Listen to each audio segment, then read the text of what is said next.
تاسو دا ملک په طور یو وفاق صحیح معنی کوي ونشلوي نو دا هغه لحاظ سره بیا پرېکړه شي د بنګال دغه زموږ مخامخ دی دا کوم احساس محرومي په ورکوټي قومونو کې چې کوم موجود دی وخت کې اورس راځي چې پکې کومه اضافه کیږي هغه په یو شکل کې وي او هغه بل شکل کې وي هغه د احتجاج په شکل کې وي او هغه پرمن شکل کې وي هغه څو پورې چې تاسو دغه طرف ته توجه ورنه کړه نو بیا به د دې حالات او د دې نقصانات چې دی هغه به ډېر ضرورت دا دی چې دې طرف ته موږ توجه ورکړو دا تېر څو ورځونه دا کوم حالات چې په ریجن کې جوړ شول دا مختلف کوم حالات چې جوړ دي کاغه د افغانستان ګورو کاغه د ایران ګورو کاغه د هندوستان په حوالې سره ګورو په دې کې ډېر احتیاط سره کار نشته پکار د بعضې خلکو په دا خیال دی چې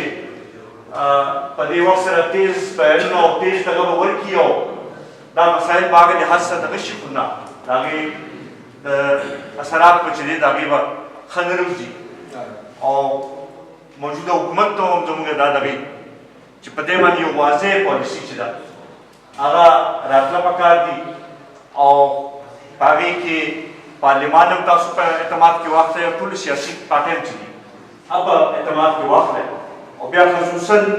د افغانستان په حوالې سره به دا ورته وایو چې دا ضرورت دی د دې وخت چې تاسو پښتانه ټول په اعتماد کې واخلئ او د هغې مطابق پالیسۍ جوړې کړئ د اسلام آباد نظر سره به دې ته نه ګورئ د پېښور د کابل د کویټه او د کندهار په نظر سره به ګورئ نو نه کېږي او خپل ژبې ورته هغه ډله نه کېږي نو پکار دی چې دا دغه شي دا تاسو سره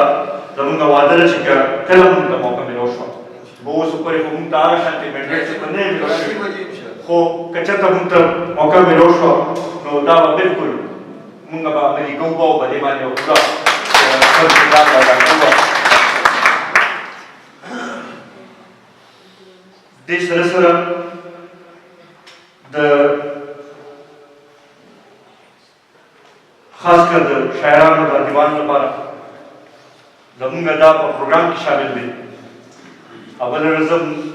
زه د صابرشاه خان ډېر مشکور یم چې صوبایي مشاعره یې کړې وه او په هغې کې زموږ مشر یې مېلمه کړی وو او هغوی هغې ته راغلي وو په هغې کې هم هغوی دې اعلان کړی چې مونږ به دا رده کوو چې په هر ضلع کې چې داسې سینټرز وي داسې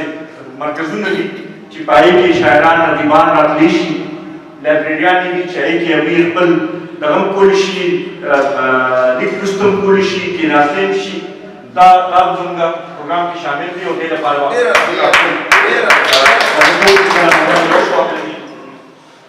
یو خبره دلته کې دغه کومه چې د بدقسمتۍ نه ما خو وویل چې ټولو خپل کوشش کړی دی خو بعضې وخت کې مونږ د دې کریډټ د شي نه چې که راونوتلو نو هغې ورته نقصان کېږي سیماب صاحب وویل چې دا نصاب تیار دی او په ډېر د عوامي نشري پارټۍ په وخت کې په دې باندې ډېر کار شوی دی مونږ دې ته ډېر قدر په نظر سره ګورو خو دا ګیله لرو چې یو بل پکې پام پیش کړو د پښتو د سرکاري ژبې دغه ورکولو حیثیت د ورکولو او صرف په دې باندې هغې اسمبلی کې وي دې باندې نه کوو چې د هغې کریډټ مونږ ته وملاوېدلو نو دا ټیک ده چې دغه کړي خو دې کریډټ شي درېیم دی که حیات خان ورته ووایي چې